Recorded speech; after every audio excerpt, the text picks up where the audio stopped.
Did you know that nearly 1 in 100 people in the US now live with either Crohn's disease or ulcerative colitis?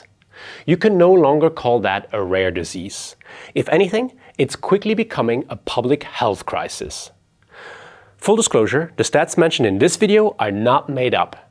They're pulled straight from the CDC, NLM, and the Crohn's and Colitis Foundation, and you can find all of them online. So let's talk about the most surprising, mind-blowing, and terrifying IBD facts out there today. IBD is no longer a rare condition.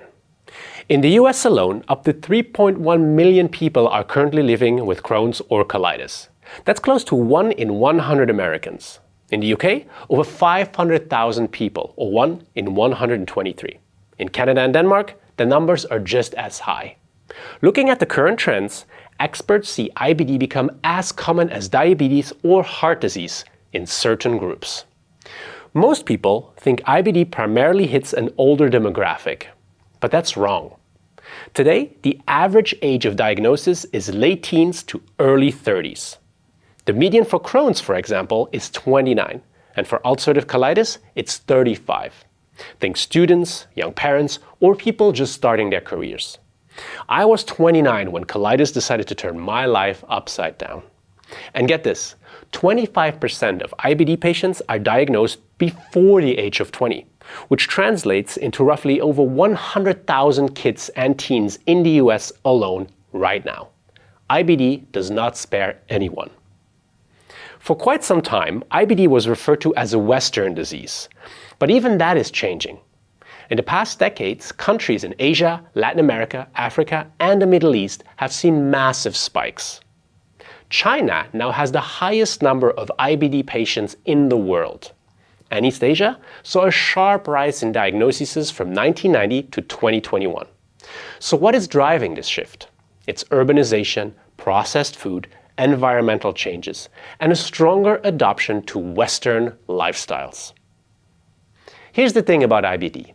It doesn't just go away. There's no cure for this yet.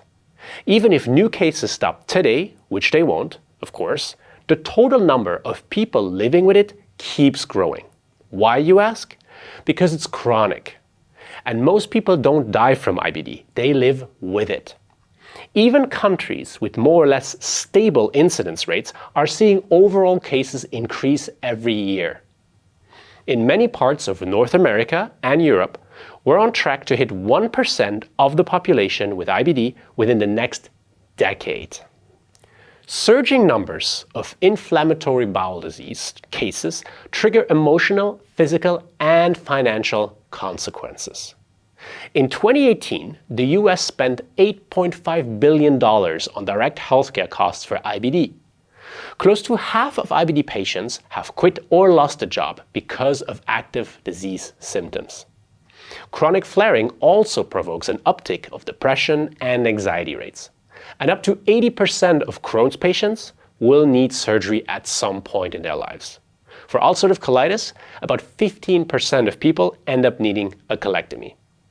We refer to IBD as the invisible disease, until it's not.